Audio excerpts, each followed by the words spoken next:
WV Uncommonplace. This podcast is a variety podcast that houses numerous series to cover mental health, empowerment, podcast framework, and various intimate theories to get to know the hosts, along with occasional movies reviews and dives in pop culture with our event podcast episodes. The Uncommonplace digs into bringing guests on that stories don't fit the mold and are very different.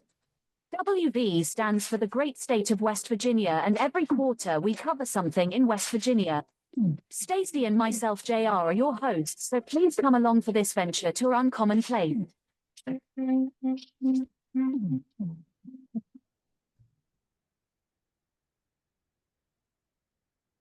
Good morning, good afternoon, good night, to the video listeners, or video people that watch that, and for the audio people, how are you doing? I am back today, and I have an amazing guest with me today. I have a doctor with me, that has a story, and with a story, this person, that's coming on has a unique story to tell. And with a unique story, everybody knows that there's some type of twist. There's an angle of something that's not part of conformity. Mm-hmm. Conformity is a hard thing, for people to break away from, people's linear ways of thinking and stuff like that.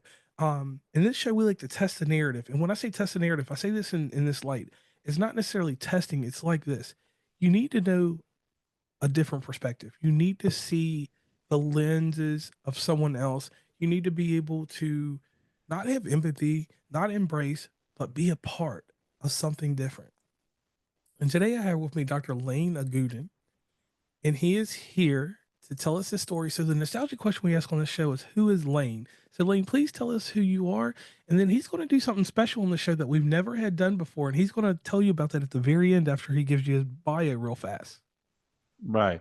Well, thank you for having me on your show, JR. Um, I am a writer. I'm also a professor. I teach English and linguistics. And most importantly, I am a dad. I'm a father. And that's probably what we're going to talk about today. And when I'm saying a father, it means I'm one father of two. It's my husband and I who adopted two kids from the foster system here in Los Angeles, which is the largest foster care system in the country. And that's probably the subject of our conversation today, right? Yes, it is. And he would like to read for us an excerpt out of his book. And this is the first time that we've had someone actually come on and read an excerpt. And this is what we're doing here. The reason I want him to do this is because this is going to set the tone for some questions that I will be asking him. But this will also give you all a way to have a feel for this book. And one last thing I need you to do, and this is nostalgic to the show. We have this thing called the shameless plug. Could you plug where people can find your book, the name of your book real fast, and any way they can meet and greet you across the internet? Sure. So my book is called A Family Maybe: Two Dads, Two Babies, and the court cases that brought us together. It's published by a regular press. It's published by the Uligan Press at Portland State University, and it's distributed to regular stores. But you can also find it on Amazon, Bookshop, and probably any other place you'd like. And if you want to get a signed copy, I mean, I'll be happy to sign it for you. You can get it off my website, which is laneigudin.com. And that's the best place to reach me, laneigudin.com.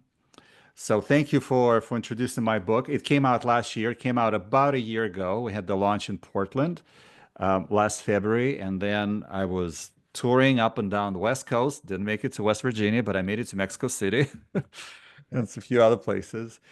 So yeah, this is my first book, and it's the book I never planned to write, and probably we'll talk about it a bit later, because I'm trained as a linguist. I teach English. I teach English as a second language. I teach the full array of linguistic courses. But something happened to my partner and I, that I thought I should really document and write about. And this is what our story is.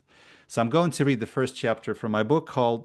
So the book is called The Family Maybe, and the chapter is called Curbside Delivery. It was on a hot, early summer afternoon, just before the breezes would begin blowing inland from the ocean, that Jonathan shot me an irritated sideways glance. Where is she? Didn't she say early in the morning? That was hours ago. What's taking her so long?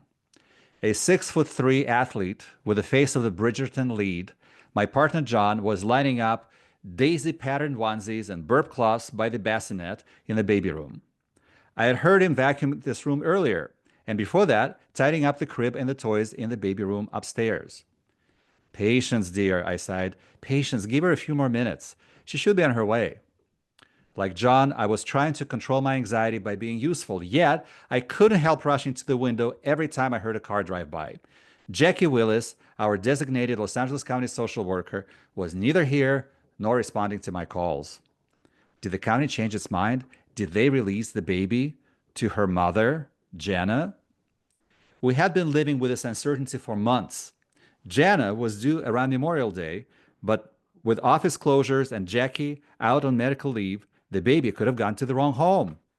But that Memorial Day, I received a phone call from Babushka, my Russian-speaking grandmother. Mazel tov, she announced. Your Jana gave birth today. Oh, how on earth do you know that? I scoffed at her. We've heard nothing from the county. I just know, she said in her raspy, confident voice. Так что не волнуйся, сам увидишь. Don't worry, you'll see it for yourself.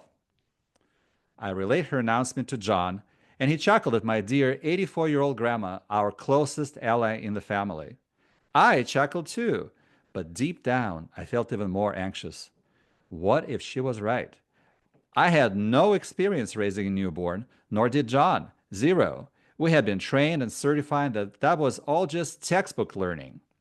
Were we really about to become caretakers of a tiny, fragile life, 100%, 24/7? What were we getting ourselves into? 3 days later, a social worker called from the hospital with the news that the baby had been born on Memorial Day at noon, just as Babushka had said, but couldn't be released yet. She had sepsis, a potentially fatal blood infection, and had to be put on medication. Other arrangements had already been made by Jackie's Department of Children and Family Services. The newborn would not be released to her mother. Instead, she would be detained, that is, put in the court's protective custody and placed with us as an emergency foster home. The baby would remain with us as her long-term foster parents, while Jana would be given an opportunity and resources to reunify with her child. Sepsis made it easier for the county to carry out its plan. Jana recovered quickly and was discharged home to continue, as we were told, with her drug rehab and counseling. Meanwhile, the baby was improving on antibiotics, while the court, on the county request, formally detained her. But Jana came back to breastfeed, and the nurse leaked the secret. Devastated and desperate, Jana refused to leave, pleading with the staff to let her take her baby home. On June 6th, the phone rang. I'm on my way to the hospital, Jackie yelled over the freeway hum in the background. Jana still there? Oh, yes, still there, camped out, refusing to leave. She knows I'm coming to get the baby. Poor Jana. I couldn't imagine how she would feel or what she would do once Jackie got there. And my chest tightened because it was becoming real for us too. After all these months, really real, our life was going to split into before and after. At 4:30 p.m., a black SUV pulled up to the curb in front of our house. Jackie? John ran out the front door, and I followed him out onto the porch into the blindingly bright afternoon. Jackie didn't hand the baby over, but waited for John to take her out of the car seat inside her vehicle. Liability reasons, I assumed. In John's hands, the baby looked small, like a delicate light brown doll, her face no bigger than John's palm. All she had on was a pink onesie with the word baby embroidered in white across the chest. Despite my hesitations, a strong affection washed over me the moment I saw her, barely awake, helpless, innocent. And John just melted. Eyes on the baby, breathlessly he carried her into the house. Jackie looked a little shaken. Jana had confronted her in the parking lot, yelling, accusing her of betrayal. Jackie handed me the cooler bag with several bottles of formula and a 3-inch binder with medical information and placement papers. The baby and the bag. No baby blanket, nothing else. And then she glanced at her watch and said, I gotta go, guys, trying to beat the rush hour. I thanked her. Jackie got back into her SUV and left. It was done. I found John inside the hallway, standing still with the baby in his arms, awestruck. Keeping her eyes on her, he passed the infant to me. Then he picked up his car keys from the dining room table and headed out. I knew he would be back in a few minutes and not alone. In my arms, the baby felt warm and heavy, an unfamiliar weight, and she was whimpering. She was hungry, I assumed, so I sat down on the couch and, cradling the little girl, gave her a feeding from one of the disposable formula bottles left by Jackie. While she sucked on a blue bottle nipple, I moved with my index finger a slick lock of her hair to the side of her forehead. What a lovely baby. She had a full head of raven black curly hair that receded into velvety fuzz on her forehead and chin. Bumpy rosacea spots dotted her plump cheeks, and her eyes, as dark as John's, had almost no eyelashes, and a scarlet birthmark smudged her left eyelid. Her gaze seemed unexpectedly focused and introspective, as if while looking at me, she was thinking of something else. How long will she be with us? What will the court do with her and her mother? I wondered. I was still feeding the baby when the front door opened, and in walked John with a toddler, holding him by the index finger.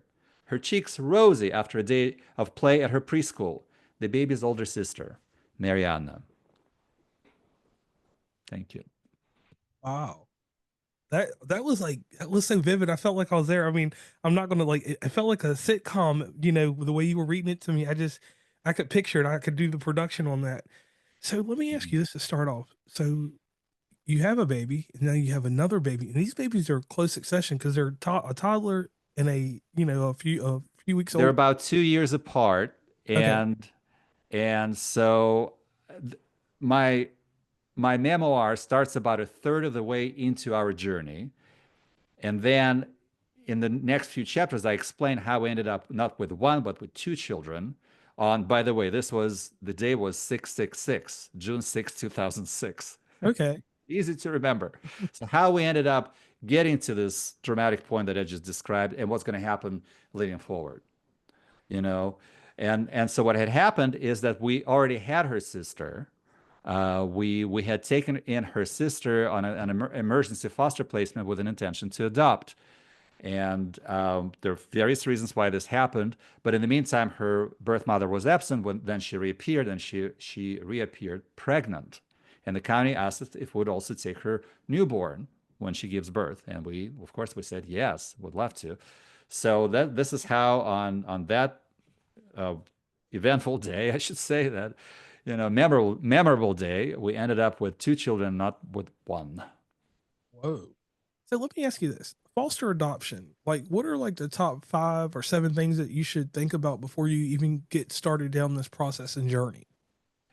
Well, first of all, let me explain what that is. Okay. Foster adoption is the fact that I think in all states now you can foster a child with an intention to adopt. So most foster families they take care of children, they raise children, but they also they get paid for that too.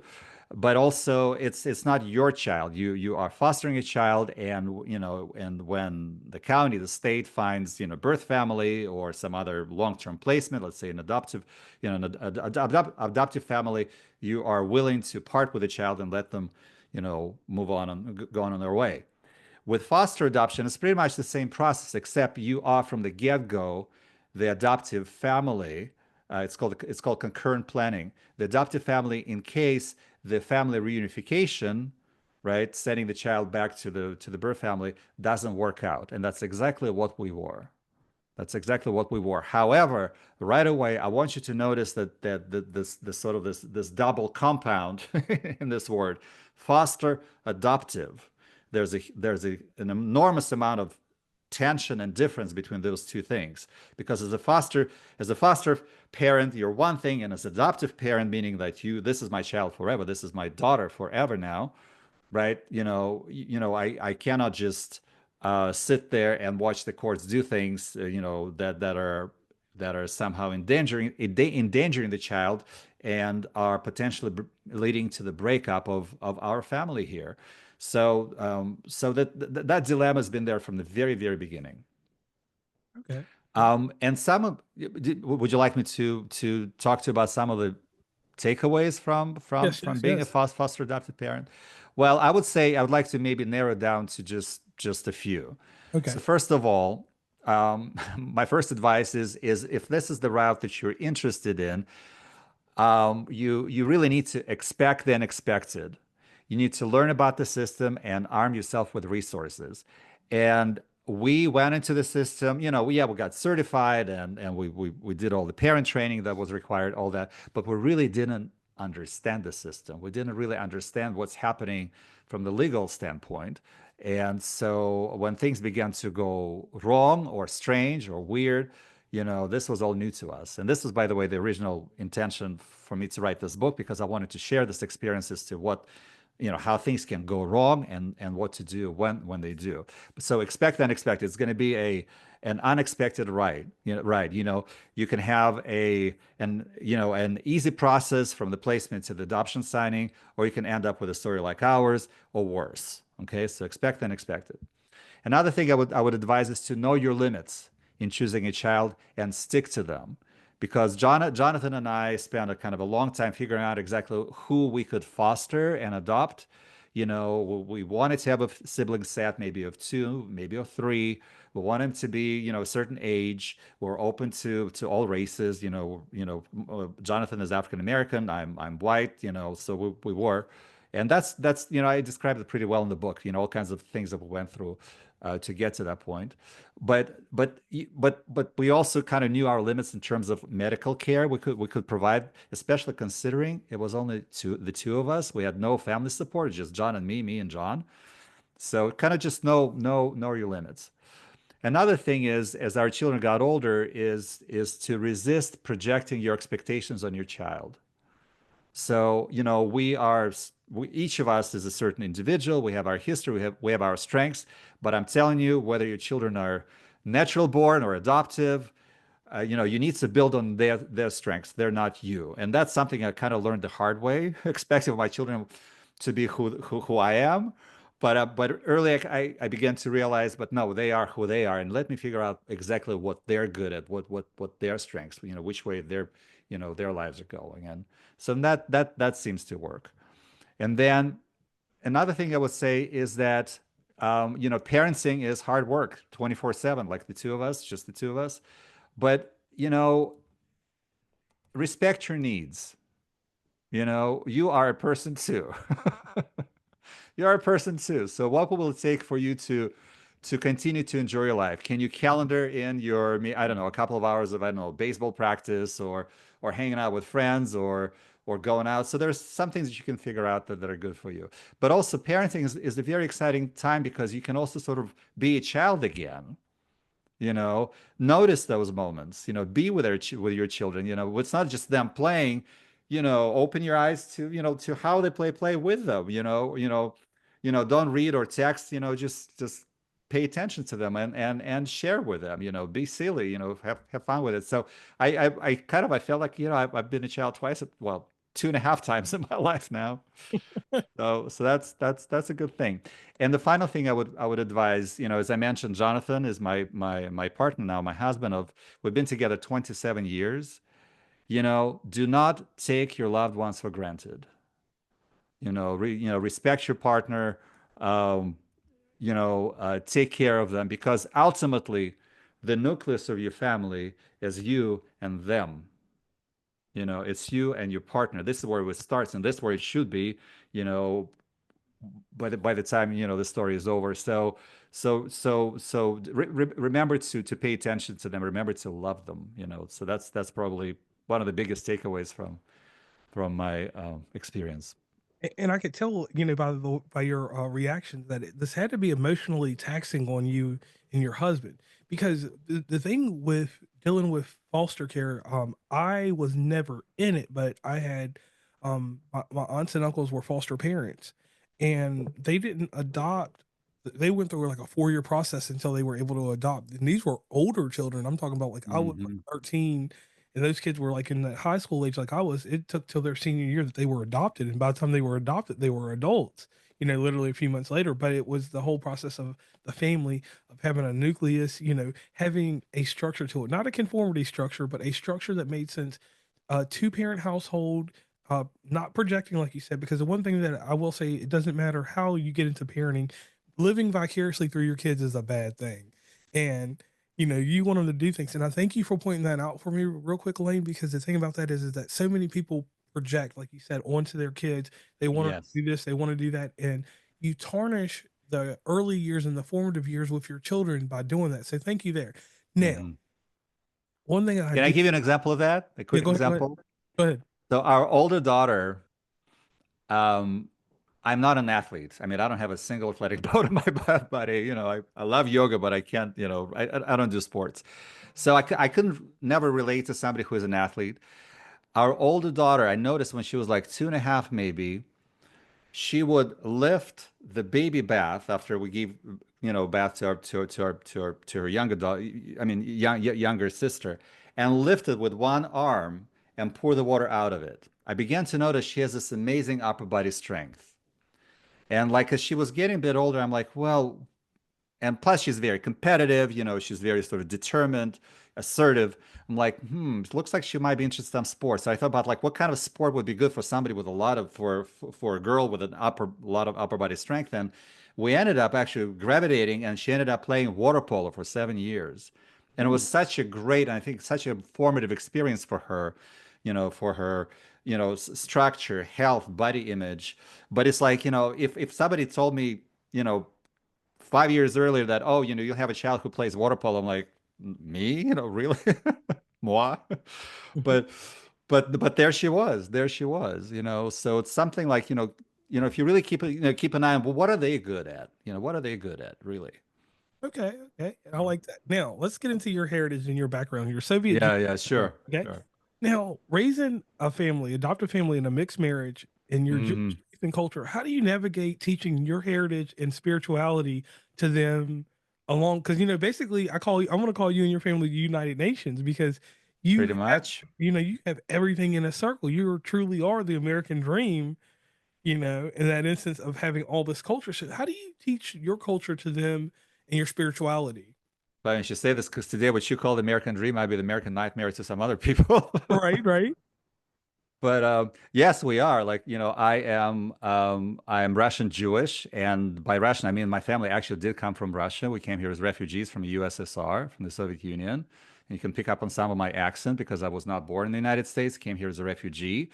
My partner is African American, grew up in a rural area of California, grew up on a farm. So and so we got that heritage. And then our kids are part Hispanic, part white, and one of them is part mixed race. So we do have a variety of cultures. And I would say where I begin with is first of all, appreciate and be proud of your own culture. Do not put it, do not try to trade, I mean, I'm beginning to narrow it down to, I have a millennia of history and heritage in my Jewish culture, and Jonathan has such a rich and vibrant, African American culture from the South, going back to that, and so, think about what you can bring from that into the family. And I'll be honest, ever since we met, we had this sort of an agreement that basically whatever you bring in, I will welcome that. We've never had a religious war in the family or anything. So if he wants to put up a Christmas tree, it's perfectly fine. If we do Shabbat dinners every Friday. Our kids, had their bar mitzvahs. So it's, bring it in. I mean, I will respect that. I will respect that. So, and I also think that when it comes to adoptive kids, and you're like, well, they're Hispanic. We try to expose them as much as we could to the Hispanic culture. Being here in LA, I do speak Spanish too. We did, there were in the summer camps in the Museum of Latin American Art. We've done, believe me, we've done a lot. What I noticed at the end of the day, I seem to be more excited about it than our kids were when they were growing up. I'm like, oh, there he is dragging us to it. No, I mean, I think it's important because I want you to know that when you grow up, you will choose, but you will choose from what you know. So that's another thing. Um, so yes, we did, but I think there's just one more thing I want to tell you about the culture part, Okay. is that for an adoptive child whose biological roots have been cut, and let's just be clear about that. There is ours is a close adoption. There is no connection to the biological family, to the birth family. you know, I think it's particularly important for them to feel welcome and accepted into the culture of their parents. I usually use a metaphor of being grafted onto a tree and then blossoming. I think that's Okay. kind of what I feel happened. They've been grafted onto the African American tree through my husband and his family. We see his family a lot. They've been grafted onto the Jewish tree through me and through things that I exposed them to, and they feel comfortable with that. So I think it's important. It's important for a child whose roots have been cut to allow them to grow new roots, and those new roots would be you. And I like that. I really appreciate that. Now, you and your husband are on the forefront of something with your book here. Hmm. First generation of out gay families. And Yes. with this, and speaking about the whole LGBTQ community, um, I want to say thank you for letting everyone see this perspective, because that's something we like on this podcast. We like to see through another lens, Hmm. a different perspective, because we all hold hands in the world, but sometimes we hold hands in public and then privately we don't get to see this type of thing. And thank you for giving this perspective. So, how do you see the landscape of these families evolving today after your book has been published? Well, as you said, JR, we were part of the first generation of out gay parents. So we bridged the time when basically prior to, I would say, roughly late 1990s, even in liberal states like California, where we live, if there was a child in a gay household, single or coupled, it would have been a child from a previous marriage or from a relationship with a woman. Okay. It was only I would say, largely in the mid to late 1990s when some states began to open their foster care system to gay men and gay couples. And so, but they did it kind of like a little bit I'll use the term on the down low. Okay, they weren't really kind of like out there like they do now with banners, okay? It was kind of like, well, you can apply and they will accept you, that kind of thing. So what happened is we were kind of like in the shadows under the radar. And it was during the early 2000s when this kind of nationwide fight for equality, for equal civil rights for our community began to really kind of take over the country. That the fact is that the old argument like save the children doesn't really work when you've got just regular gay families with regular children. so so save from whom exactly? So again, families in LGBTQ households began to be sort of part of the narrative and sort of came into the public eye more so than before. And we were very much part of that struggle. We were very active at the time. We marched in the parades. We organized. We did this, and we even testified at the judiciary for the Judiciary Committee of the Senate on so that they would overturn the Defense of Marriage Act. Testifying by showing how discriminated we are as a couple, unrecognized, not recognized by the federal government, but the couple that is raising two kids. So we did a lot. So we very much like our story was very much intertwined with the story of the struggle for equality during that time, and that's reflected pretty well in the book. So throughout our 3-year roller coaster foster adoption process, we were no one to each other in the eyes of the federal government. We couldn't get married. We had the domestic partner status within the state of California, but basically, if once our adoptions would be finalized, if we crossed the state lines, in some states, our first of all, our marriage would not be recognized, and secondly, our even our parenting status would be put in question. So in 2008, just as we were finalizing our second adoption, we were finally able to get married. But then same-sex marriage was put on hold because of the proposition that passed in the states. So couples like ours, which was 18,000 couples in California, our marriages were allowed to stay as valid within the state, but no new marriages were conducted in California between 2008 and I think it was 2015 or 2016 when the Oh, Supreme Court finally struck down all the prohibitions on same-sex marriage. So our marriage was valid, but then we ended up in this kind of a kind of a no man's land where basically we had to file double sets of taxes, as a married couple for the state of California, as two single individuals for the federal government. It was really weird and crazy in terms of what was happening. So all that finally got resolved with the Supreme Court decision. So now same-sex marriage is allowed everywhere, including West Virginia. But all of this can change like this. We just saw that with what happened with abortion. It is very easy for the Supreme Court, and we know the composition of the Supreme Court today, to leave the decision on marriage to individual states, reverse the Obergefell ruling and leave it and send it back to the states, and then we'll be back to exactly where we were 20 years ago, when some states allowed it, other states did not allow it, and there'd be all kinds of issues for the married couples and for their children. So yeah, things can go back very quickly. So I wouldn't get too complacent about it. But at least with your book, there's a broader understanding, and you're showing the visibility, and you're showing the world like that. Hey, we're normal too. Stop. Yeah. Don't make us a stigma. Don't, and that's what I like. Don't make us a stigma, because nobody is a stigma. We're all human beings. We all are grand design. Well, politics aside, like politics are politics, news are news. If you see a black man and a white man walking together, people may assume they are together. When you see a black man and a white man with two Hispanic kids walking around, you're like, especially 20 years ago, 15 years ago, you're like a walking like strobe of light. You're like, the spotlight is on you.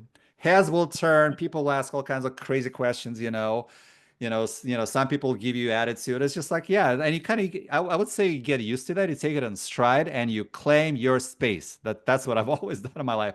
Claim your space as who you are. Okay. And that's how we have been. And I will tell you, 20 years ago, I would take our kids to the theme park, and there would be no place for a man to change a diaper. I would go from one bathroom to another one. There'd be no changing table.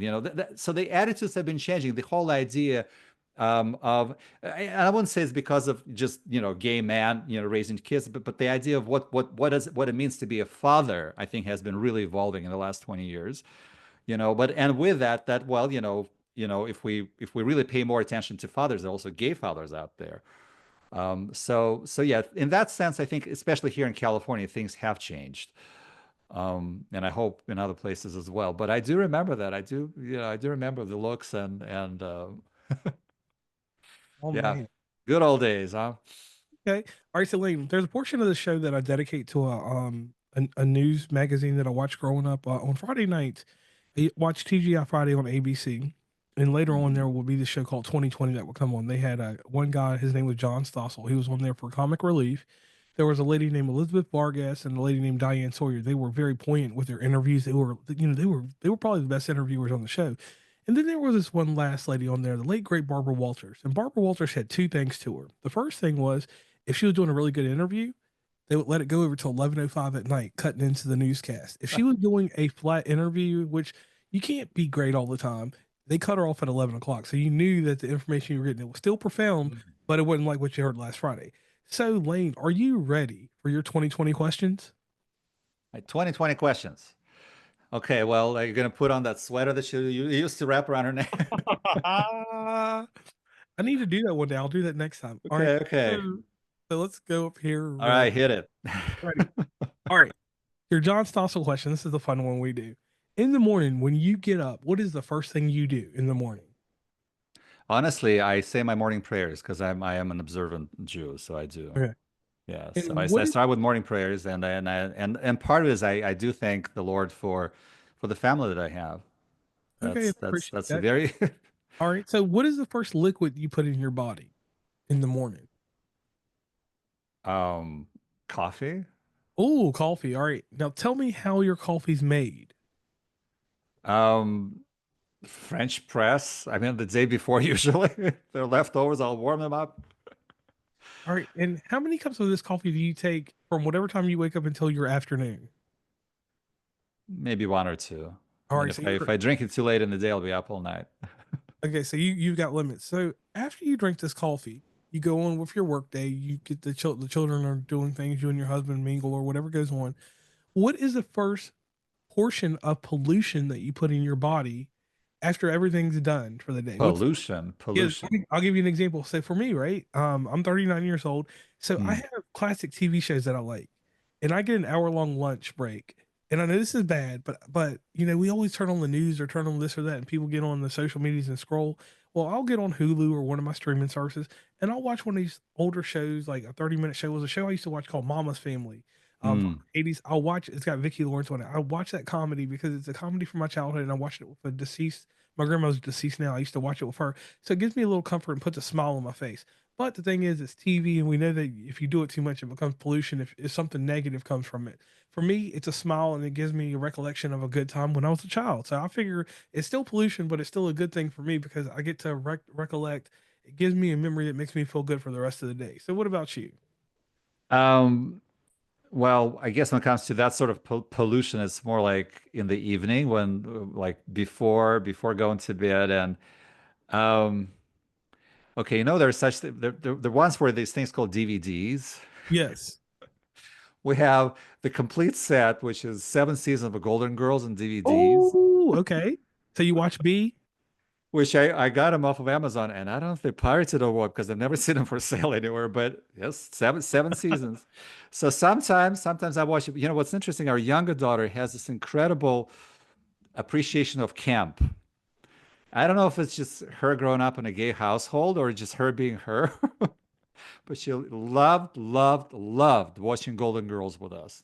So to this day, kind of there's this family thing about like sitting down and watching. And I'm like, at some point, when she was, I think maybe like, I don't know, 11, 12, I kind of felt like a lot of the jokes were inappropriate, even though they were national TV. Right. But she turned out all right. But yeah, I would say, well, if that's a kind of a, yeah. And I've seen it so many times, I can probably recite lines after lines. All right. So who's your character off of Golden Girls? Is it Blanche? I think I'm Sophia. I'm sorry. I'm just, Oh, probably that immigrant past. I'm definitely Sophia. okay. I like that. Now notice what was fun about that question was when she went into Golden Girls, Mm. you had a smile some parts of this conversation, but that was a different smile right there. So that's your John Stossel moment for yourself right there. You smiled different, like you were happy because what people, like I said, call pollution, that it's an honest, innocent joy. Guilty pleasure Yeah, is what guilty it pleasure is. that keeps you connected with someone, and you see like your daughter. So thank you for that one. Now let's get into Yes. your Elizabeth Vargas question. Ooh, are you ready? Okay. All right, writing a memoir can be a daunting process, especially when it involves social issues and living characters. What challenges did you face when writing a family maybe, and how did you overcome them? Um, well, there are a few challenges, of course, writing a memoir. One challenge is that I didn't really begin to write it until 4 years after we finalized our adoptions. Because I was honestly, I wanted to, but I just couldn't face it. I just couldn't open the files and do and look at them because it was such a painful experience in some ways. So by the time I started to write, and then it would take me another 8 years to finish, I was also transforming as a person. I was not the Lane who lived through the events. I was a different person. So the distance is continuing to sort of to increase to this day. At this point, the book was published last year, and I'm already sort of like veering into some new directions, but the book remains as it is. This is kind of like taking on its own life, just like myself as a writer, I took on a different sort of a persona than the person who experienced the event. So this was one challenge. Like, how do I bridge that? Because maybe in some ways I didn't think the same. I knew so much more. I have experienced so much more.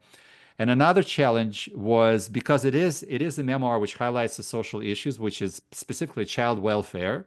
And what does it mean to be a parent? What does it mean to be a parent?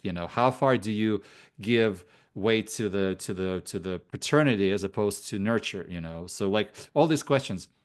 So I conducted a lot of research, and my original draft was about maybe 50% longer than what the final is because of all this extra information. And I began to realize, you know what? I'm not a social studies scholar. Okay, I'm a linguist. I'm a sociolinguist. I'm not somebody who's really versed in all the ideologies and factors and blah blah. So I'm like, and it's really not about that. It's really about a personal story. It's a personal narrative of somebody who'd gone through this and tries to report on it.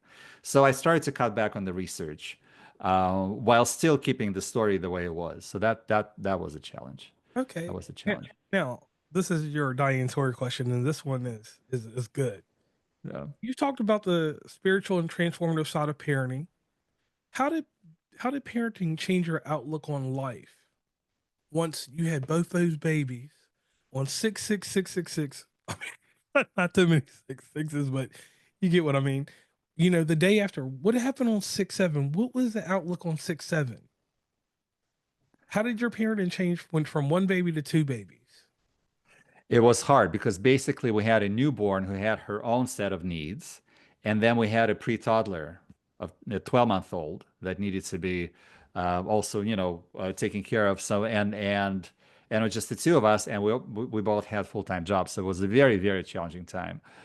Um, but I would say, first of all, being a parent gave me a whole different dimension, which I know I would have never experienced if I hadn't become a parent. When you have to take care of somebody 24/7 for so many years, and our daughters are now 18 and 20, so we're empty nesting now. One is off to college, UC Santa Barbara, and the other one is living not too far from us. And we do get together regularly, at least once a month. Thankfully there's a train that runs from Santa Barbara to LA, but it's not the same. And but it gave me so much more depth, and also it taught me so much about myself as well, as a person through being a parent. And another thing that I noticed is that as a parent, like just as you sort of like you learn about how to handle a certain age, they're on to the next. And it's like just like when you so okay, I got the preteen down.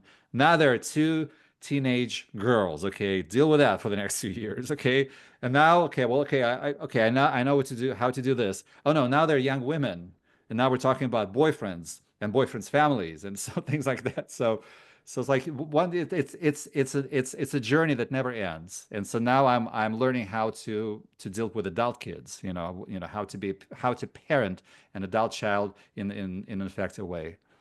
So yeah, that's also a journey. Okay, now you talked about a journey, so now we're going to go into your Barbara Walters questions. Are you ready for? Okay. And these are ones that are going to make you more personable for the audience. So audience, please Yeah. get your listening ears on. Get your eyes open for the video people. Looking back on your journey, what is the most surprising lesson you learned about family and fatherhood? I think that being parents actually brought Jonathan and me even closer together. Because we work like two hands, if one of them drops and the other one picks up, right? It takes something that is very bonding, I would say, to really to solidify a relationship. And I think that was it, because we had to take care of two very fragile little children from the very beginning who became our kids. And so I think working together to this very day, I think it really strengthened our relationship. That was probably one of the most surprising things, and if you're not open to that, it may actually tear your relationship apart, when you're like, well, it's my, as long as you work together and you pay attention to your partner, and don't take them for granted, as I said before. I mean, I think you have a good chance of working through it, through the I challenges. And we had major, major challenges. like that. A family maybe. That's your book. Yes. That's your signature. That's your pamphlet that you've put out for the world. You put it out for prospective parents, adoptive parents, LGBTQ individuals, or anyone facing societal challenges in the world, because it can be a document that can be used that way. It's a personal story. It's a human interest story. Right. Human interest. Yeah. So when the finished product was in your hands, what was the emotion that you felt? Oh, I pre-ordered 100 copies of my book, and when they delivered the boxes, and it was like three huge boxes with books. Um, Jonathan actually taped me opening them, and I don't know, maybe just the way I am. I always sort of expect the worst. But I open them and they look like, oh my gosh, they look beautiful. Those books look really, really beautiful and they feel great. And like, oh my God, this is real. It's like the baby on 666, this is real, really real. This is really real. So it happened. I feel that I I've done my job at documenting a very singular experience and preserving it in some ways. I didn't plan to write this book. I didn't think about it. We went into the process, to adopt kids, and we thought things will work out well, and we'll live for happily ever after. Instead, things started to go astray, and so I began to note and document. And so, but when it's all said and done, this is our sort of condensed life experience. I'm hoping to continue. I mean, I have another project that I'm starting, which is also memoiristic. I'm sort of mining that. I'm continuing to explore some interesting stories in my life as well. But this is done and it's tangible. It's tangible. It's our sort of past becoming solidified in some sort of a 3D product, and I'm very pleased with that. Yes. Okay. So on that note, I want to thank you, Lane, for being part of WV Uncommonplace interviews and sessions. Thank you once again for giving us this amazing experience. And thank you for letting the audience know where they can meet and greet you across the internet. And like always with this, the mission statement I want to leave the audience with is perspective. Mhm. Now you have a new perspective after listening or watching to this.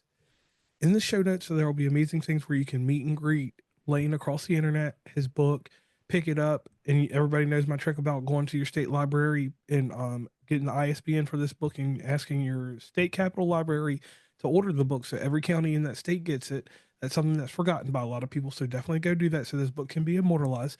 So on that note, I'm JR and he's Lane and we are out of here. Let the British lady finish out the outro. Please follow WV Uncommonplace on Instagram, Tumblr, Twitter, TikTok, where we have some great content, Facebook, LinkedIn. Hit up the merch store at oncommonplace.square.site. Join the email list from the website, and rate, subscribe, and give feedback from your favorite podcatcher. And lastly, thanks for listening and tune into the next episode.